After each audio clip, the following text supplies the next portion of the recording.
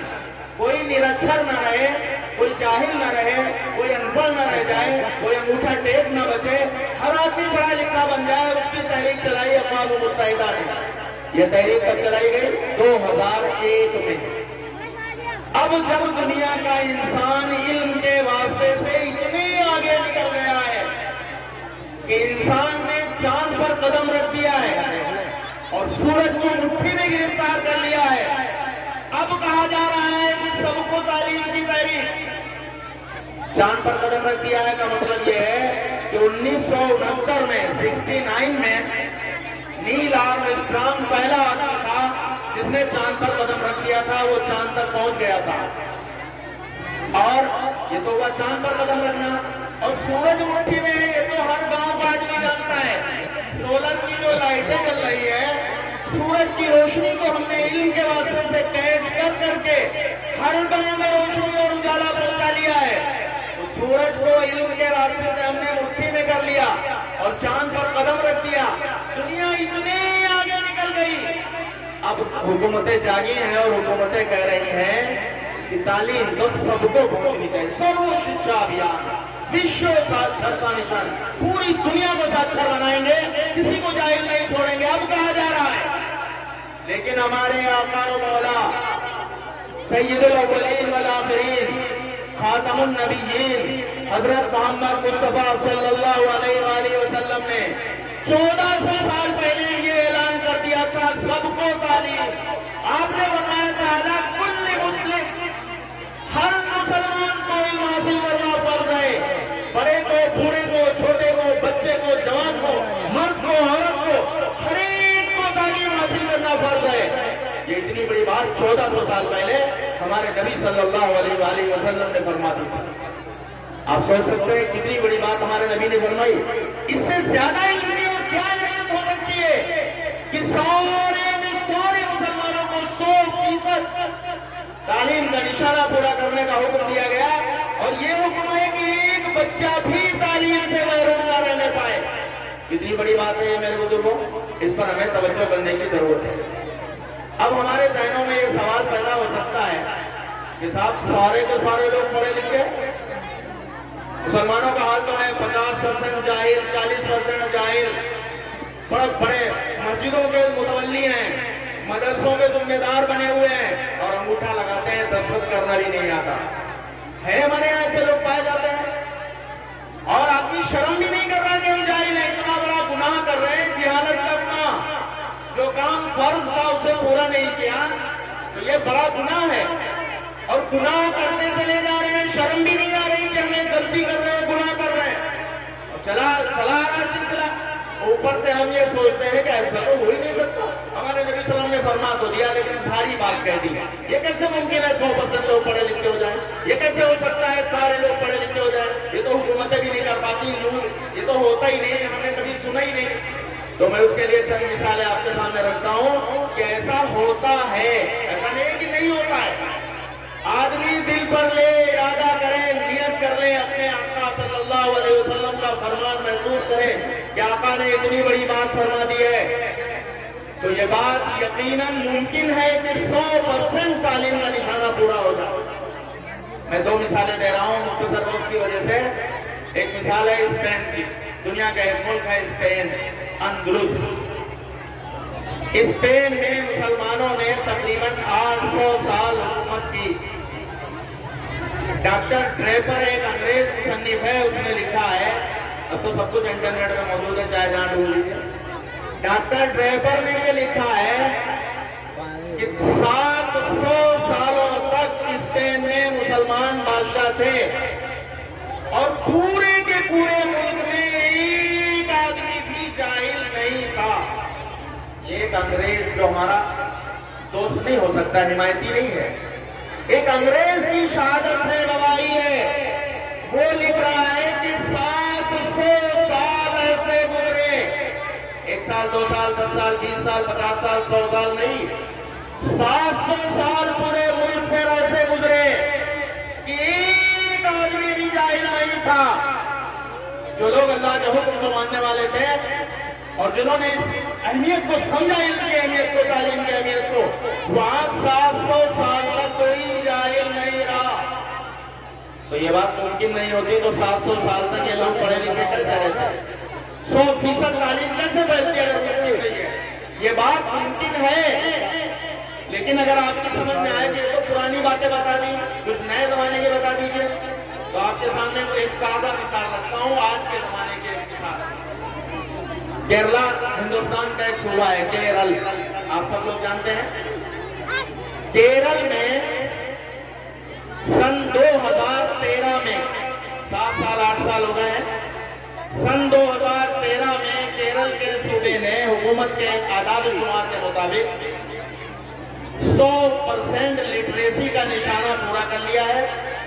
وہاں 100% تعلیم پہنچ گئی ہے. پورے صوبے میں اب کوئی جاہل نہیں بچا ہے, گورنمنٹ نے مان لیا ہے. یہ حقیقت تو آپ کے ملک کے, چاہے جہاں ڈھونڈ لیجیے, تلاش کر لیجیے. 2013 سے کیرل میں اب ایک آدمی بھی جاہل نہیں بچا. 100% تعلیم وہاں کا ایک ضلع ہے کیرل کا جس کا نام ہے ملاپورم. کیرل کے ایک ضلع کا نام ہے ملاپورم. اس ضلع میں 72% مسلمان ہیں. 72% مسلمان, تھوڑے بہت نہیں ہے. 28% میں باقی لوگ 72% مسلمان رہتے ہیں. اے بھائیو, آپ کا کیا خیال ہے کہ جس صوبے نے 100% تعلیم کا نشانہ پورا کر لیا ہے, پوری اسٹیٹ میں ایک بھی جاہل نہیں بچا, سارے کے سارے پڑھے لکھے, 100% تعلیم کا نشانہ پورا ہو گیا ہے, وہاں کے ایک ضلع ملاپورم کے 72% مسلمان پڑھے لکھے ہوں گے کہ ہمارے طرح جاہل ہوں گے؟ کیا خیال ہے آپ کا؟ پڑھے لکھے ہوں گے کہ جاہل ہوں گے؟ یقینی طور پر جب سارے کے سارے پڑھے لکھے ہو گئے, کوئی بچا ہی نہیں, تو وہ 72% مسلمان بھی پڑھے لکھے ہیں. اب آپ اپنے دل پہ ہاتھ رکھیے اور سوچئے کہ وہ جو ملاپورم کے مسلمان ہیں, ان کا چہرہ کچھ بڑا ہے, ان کی ناک ہم سے زیادہ اونچی ہے, ان کی آنکھوں کی روشنی زیادہ تیز ہے, ہمارے کان ان سے کم سنتے ہیں, ہمارے ہاتھوں میں انگلیاں کم ہیں, ان کی کچھ زیادہ ہوں, ہمارے پیر کچھ بڑے ہوں, کچھ ہوگا ایسا؟ جو کچھ ہمارے پاس ہے وہی ان کے پاس ہے, جو اسباب وسائل ہیں وہی ان کے پاس ہے. ان کے بڑوں نے یہ فکر کی, کھڑے ہو گئے تعلیم کے میدان میں, انہوں نے محنت کی, لگے رہے اور 100% تعلیم کا نشانہ پورا کر دیا. 72% مسلمانوں میں ایک بھی جاہل نہیں بچا. تو مودی نگر کے آس پاس بسنے والے یہ مسلمان اور کچھینا کے یہ غیرت مند مسلمان جو ہر میدان میں اللہ کے دین کے لیے بڑی سے بڑی قربانی کے لیے کھڑے ہو جاتے ہیں, یہاں کے رہنے والے بسنے والے مسلمان ملک ملت پر کوئی مسئلہ کھڑا ہوتا ہے, حیران آواز سے آواز ملا کر اپنے علماء کے ساتھ کھڑے ہیں. کیا ایک بار یہ طے نہیں کر سکتے کیا ان کے اندر کوئی کمزوری ہے, کوئی کمی ہے ہمارے اندر, کہ ہم ایک بار یہ طے کر لیں کہ 100% تعلیم کا نشانہ پورا کریں گے؟ تو یہ ہو سکتا ہے. بات صرف دل پر لینے کی ہے, بات صرف سمجھنے کی ہے, ایک بات سوچنے کی ہے. اگر ایک بار چند مسلمان کھڑے ہو جائیں, ہر محلے میں ایک دو سرفیرے قسم کے لوگ جو ذرا جذبہ رکھتے ہیں کام کا, جو تعلیم کے میدان میں آگے بڑھنا چاہتے ہیں, جو اپنی ملت کی, اپنی قوم کی سربلندی چاہتے ہیں, جو قوم کو آگے بڑھانے کا خواب دیکھنا چاہتے ہیں, چند لوگ کھڑے ہو کر طے کر لیں کہ ہمیں اپنی قوم کو 100% تعلیم یافتہ بنانا ہے, تو یقیناً یہ نشانہ پورا ہو سکتا ہے. ہمارے یہاں کوئی کمزوری نہیں کہ نشانہ پورا نہ ہو سکتا ہو, بس صرف ارادہ کرنے کی, دل پر لینے کی, فکر کرنے کی ضرورت ہے. میرے بزرگوں, میں نے آپ کے سامنے بہت سی باتیں رکھی, یہاں بہت سے علماء کرام تشریف فرما ہے. زیادہ وقت نہ لیتے ہوئے ایک پیغام تھا تعلیم کے میدان کا جو آپ تک پہنچانا تھا, میں نے یہ باتیں رکھی ہیں. جو باتیں اس میں اچھی لگیں آپ دعا کیجئے کہ اللہ تعالیٰ انہیں قبول فرمائے اور ہمیں عمل کی توفیق عطا فرمائے, اور جو غلطی ہو گئی ہو, کوتاہی ہوئی ہو, اللہ تعالیٰ اسے معاف فرمائے. وآخر دعوانا ان الحمدللہ رب العالمین.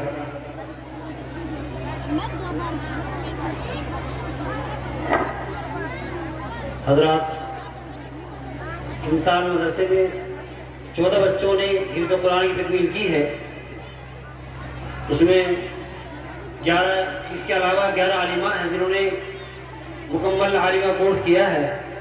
تو حضرت کے ہاتھ سے کچھ ان کو انعام اکرام دے دیا جائے گا اور ان کی دستار بھی دے دی جائے گی, اور حافظوں کی جو دستار ہوتی ہے وہ بھی جلسے کے آخر میں ہوگی انشاءاللہ.